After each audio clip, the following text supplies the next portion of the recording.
Welcome to my vlog. நெஞ்ச குலுக்கே சிறுகி இதான் போடணும். இதான் கரெக்டா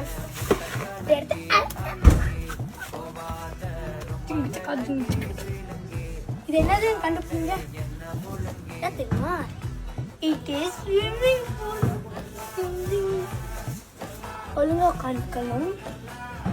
அண்ட் தென் பொறுமையா தடவலாம். ஏன்னா இன்னும் அது ரெண்டு இருக்கு. எல்லாம் சிந்தக்கூடாது. நான் சும்மா பண்ணேன்.